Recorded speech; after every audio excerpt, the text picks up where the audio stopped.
दुसऱ्या बरोबर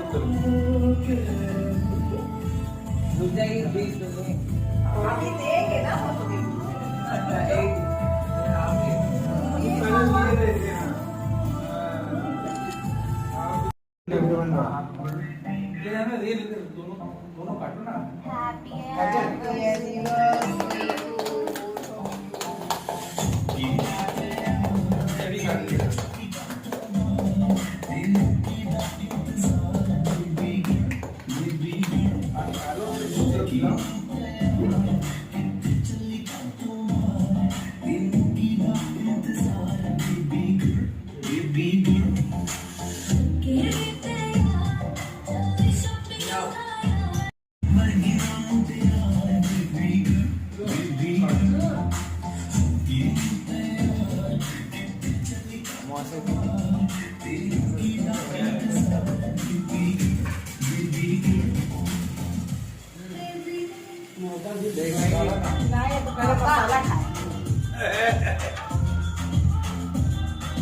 Oh my god, मसाला दे दिया। कहाँ गया पीयूष? पीयूष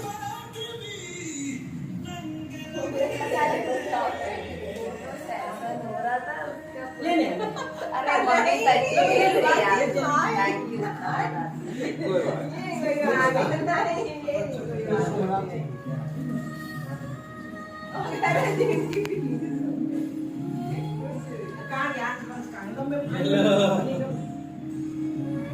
मम्मी यार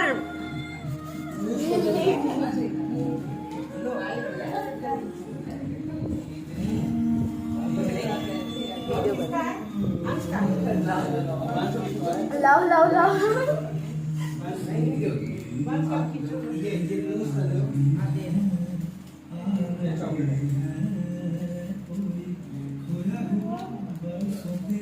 थूकना पड़ गया मसाला। ये है चलता है आशीर्वाद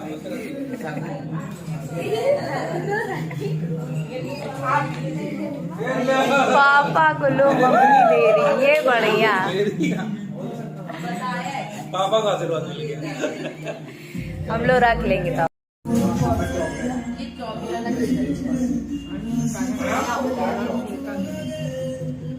ये भी डालो।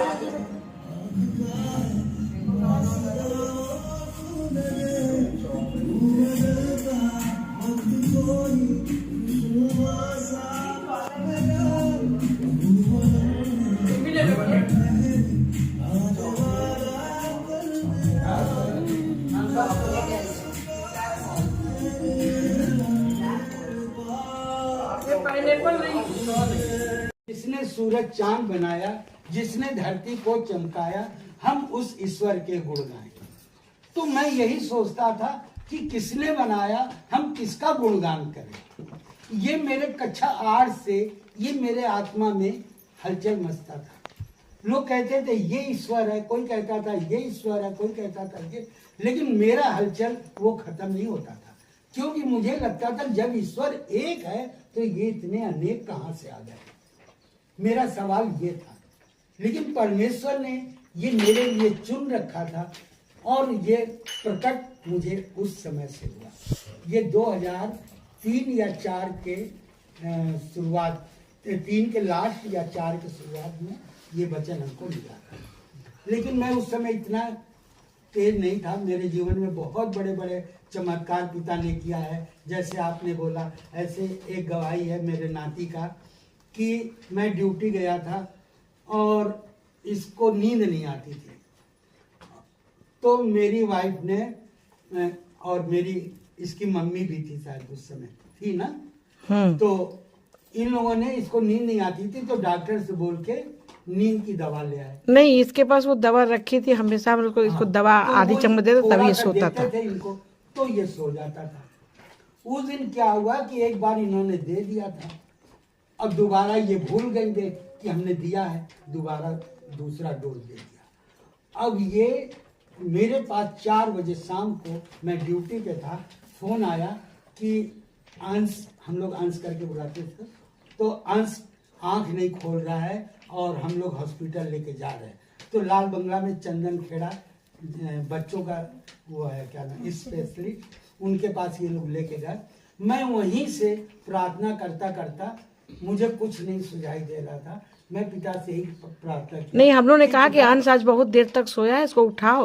और जब उठाने चले तो इसकी गर्दन तो टेढ़ी हो गई, बुज्जी फेंक दिया। तो इन लोगों फिर ने हम लोग तो लेके हॉस्पिटल ले भागे। गए। मेरे पास ऑफिस में फोन गया, मैं वो अकाउंट में था, वहां से मेरे पास जब फोन आया तो मैं भागता भागता गया।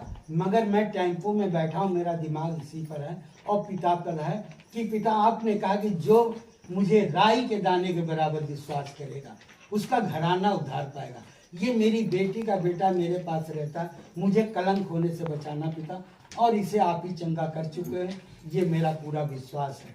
मैं ऐसे प्रार्थना करके गया हॉस्पिटल और पूरी रात हम प्रार्थना करते रहे सब लोग। तब उस समय मेरी वाइफ वगैरह पिता को नहीं जानती थी, मैं ही अकेला जानता। तो मैं यही बैठ के प्रार्थना कर रहा था हॉस्पिटल में। और उसके बाद जब सुबह का 6 बजा होगा और रात भर इसको ग्लूकोज और ये दवा चलता रहा। रात को 2 बजे इसका ग्लूकोज बंद किया। बंद करने के बाद 6 बजे ये बेड से उतर के, उस समय 1-2 साल का होगा, उतर के भागने लगा। तो वो डॉक्टर ऊपर रहते थे, नीचे उनका क्लिनिक था। तो हल्ला मच गया, अरे वो बच्चा तो दौड़ने लगा, भागने लगा। तो वो डॉक्टर रात में जो गाउन पहन के सो रहे थे वही पहने उतरते हुए सीढ़ी से भागते हुए आए और इसको गोद में ऐसे ले लिए। बोले कि बेटा तू तो जाने की तैयारी कर चुका था, हैं, लेकिन तू आज बच गया। तब ये बात हम लोगों को पता चला। हम लोगों को नहीं पता था कि जाने की तैयारी कर चुका था, लेकिन डॉक्टर के मुख से पिता ने ये प्रकट किया। तो हम पिता का धन्यवाद करते हैं प्रभु यीशु के नाम में। उस समय मेरे वाइफ, मेरे बच्चे कोई नहीं जानता था, सिर्फ मैं जानता था। और मैंने पिता से प्रार्थना किया। उस समय मैं इतना तेज भी नहीं था, बस 2-4 शब्द पिता के मेरे अंदर था और ये राई के दाने वाली वचन थे जो मैं ऐसे बोलता था। तो पिता ने ठीक किया।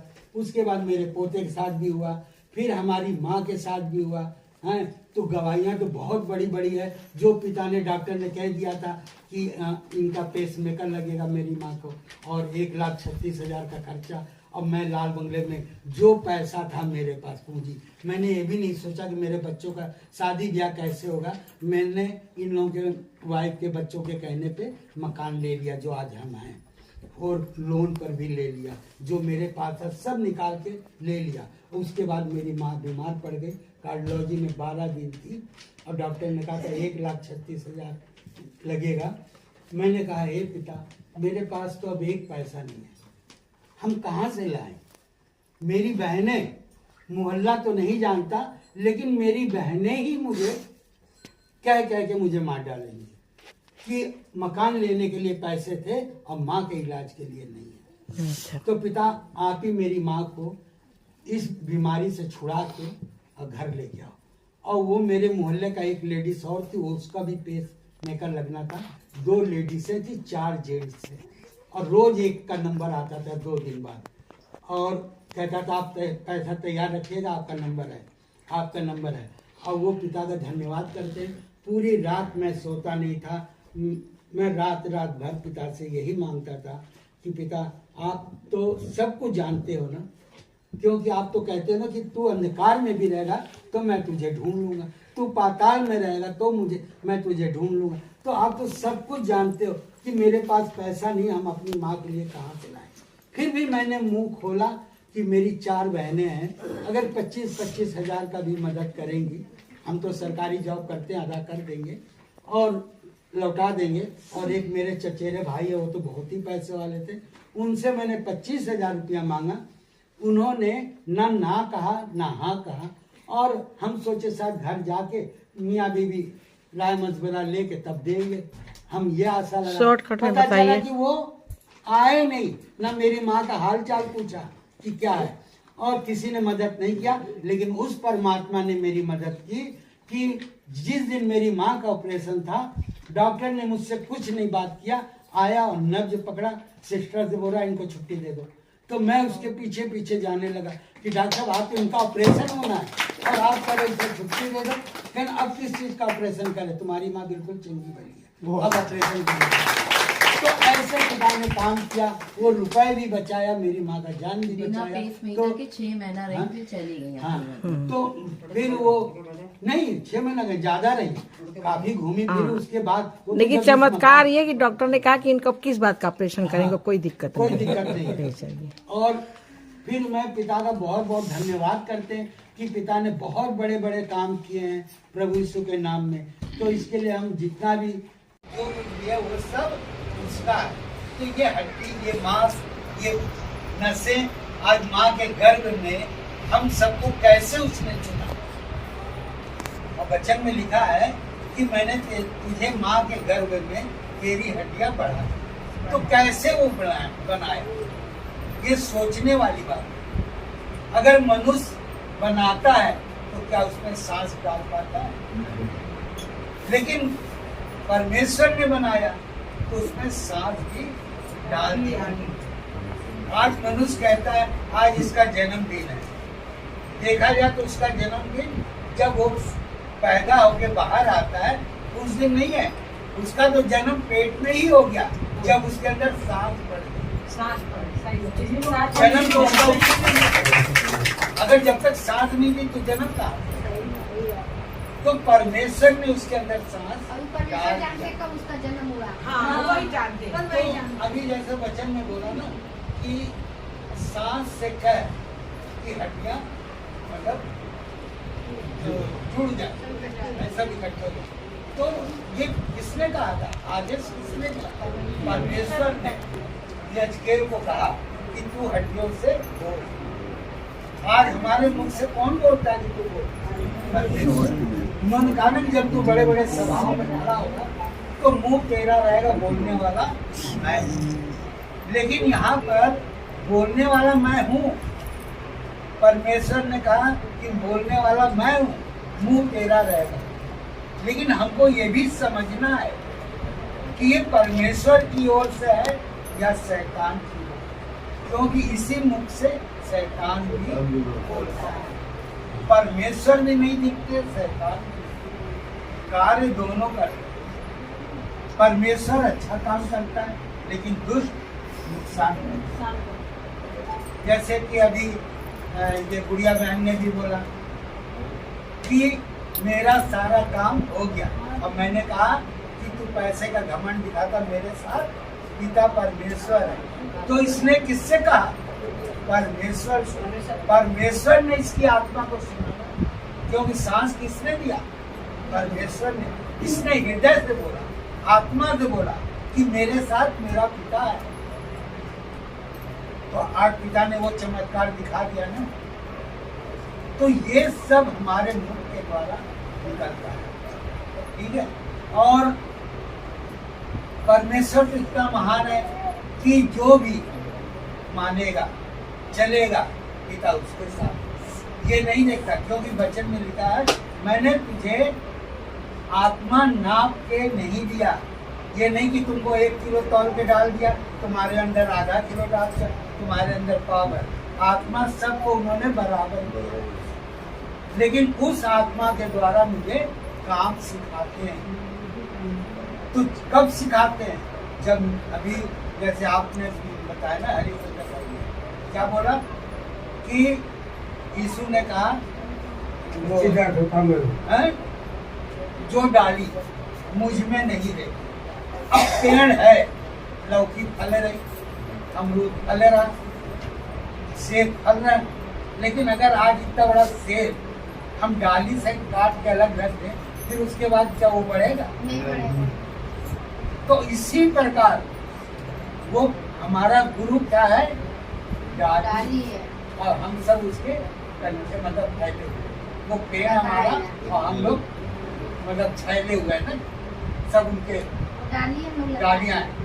तो जब हम उसमें बने रहेंगे तभी तो आगे हम बढ़ेंगे। और जब उसमें बने ही नहीं रहेंगे तो हम आगे कैसे बढ़ेंगे?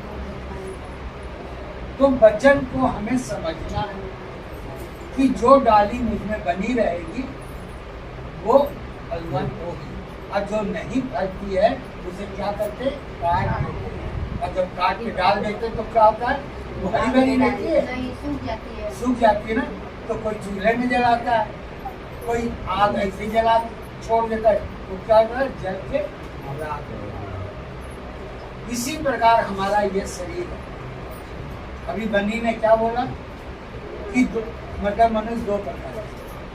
मनुष्य दो प्रकार का मतलब ये है कि हम इस संसार में हैं और मनुष्य के मतलब रूप में है ना। हमारे गुरु आए थे तो किस रूप में आए, मनुष्य रूप में आए ना।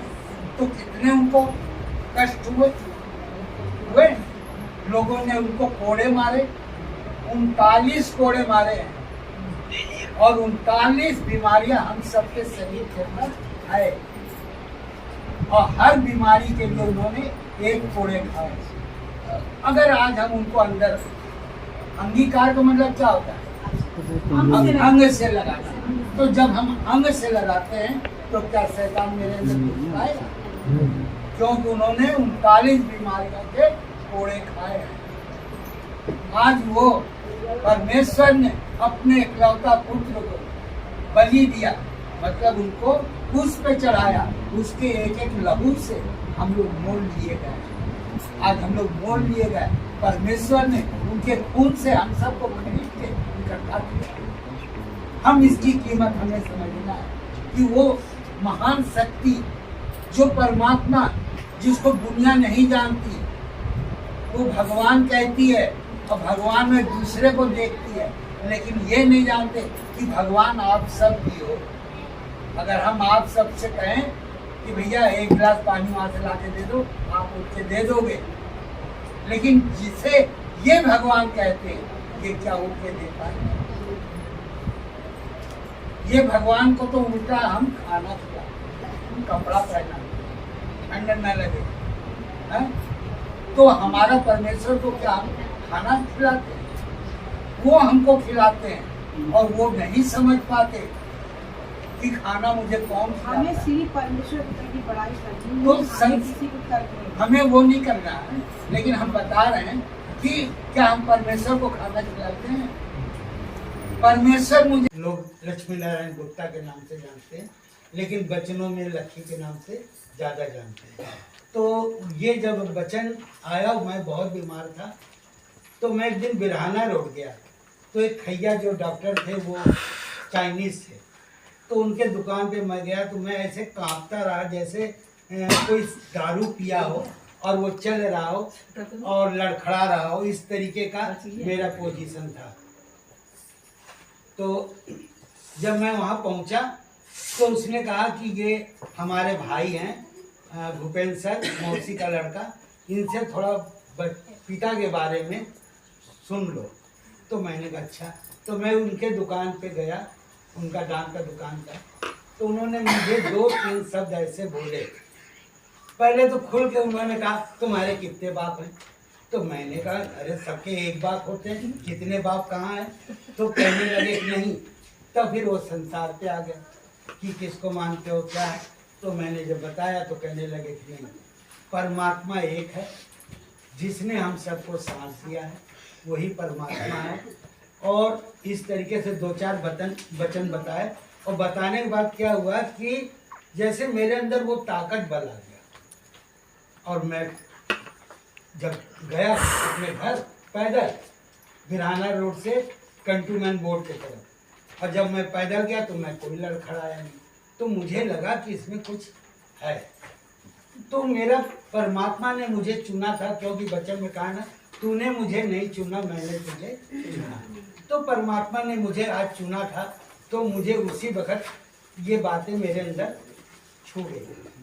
फिर मैं ऐसे 2-3 दिन वो वचन बताते रहे, और बताने के बाद बोले कि मैं तो दिल्ली से आता हूँ, अब दिल्ली जा रहा हूँ।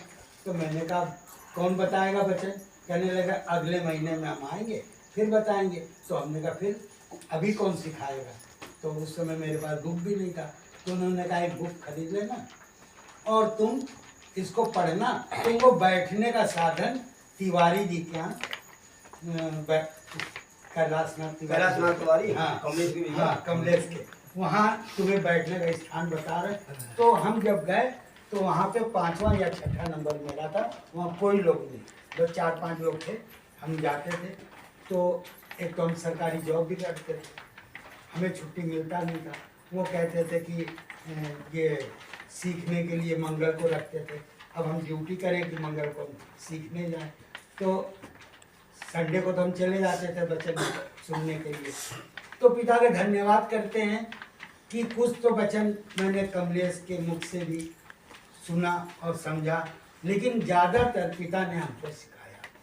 जो वचन मैंने जब बुक को पढ़ा तो उस वचन के द्वारा मुझे लगा कि पिता मुझसे बात कर रहे हैं और वो मुझे बता रहे हैं। तो मेरी वाइफ जो है उषा, ये बहुत पूजा पाठ करती थी। ये इतना ज़्यादा करती थी कि मैं बता नहीं सकता आपको। अगर किसी ने कह दिया रात को 12 बजे तुम दिया जलाओ इतने और हर परिवार से उतारा करो, तो ये करती थी। तो मैंने कहा, और ये भी क्यों करती थी, मतलब घर में इतनी परेशानियाँ, तो कलेश भी सब कुछ हमारे परिवार में, तो इसके वजह से फिर मैंने जब पिता का वचन पढ़ा तो उसमें लिखा कि जो राई के दाने के बराबर विश्वास करेगा उसका घराना उद्धार पाएगा। तो मैंने अपने भूपेंद्र सर से कहा कि मेरी वाइफ तो नहीं लगता कि इसमें आएंगी, क्योंकि ये तो इतना पूजा पाठ करती हैं, ये तो लगता है कि नहीं आएंगी। तो उन्होंने कहा कि तुम पिता से प्रार्थना करो। तो जब वचन हमने पढ़ा तो उसमें भी लिखा था प्रार्थना में वो शक्ति है जो सब कुछ हो सकता है।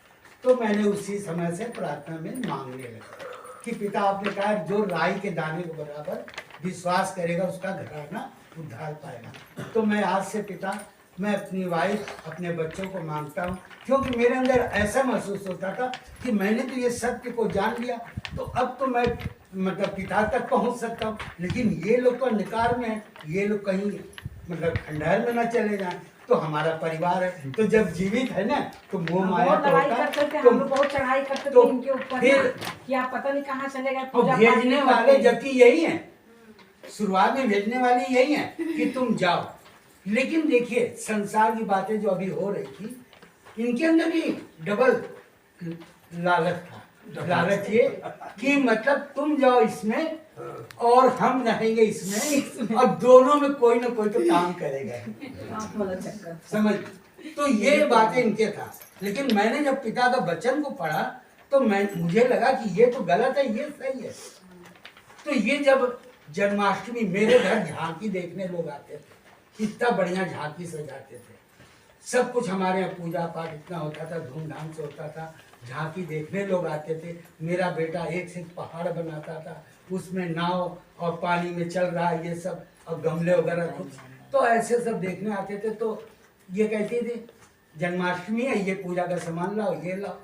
तो अब हम सोचते थे कि अगर हम कह देंगे नहीं जाएंगे तो घर में कला हो जाएगा, लड़ने लगेंगी ना। तो फिर मैं पिता से भर मेरा तो दिमाग पिता पे था कि पिता मुझे क्षमा करना, और मेरी वाइफ नहीं जानती है, इन्हें भी चुनो कि ताकि इस कार्यक्रम से हम दूर हो, हैं, इन्हें भी छुड़ाइए।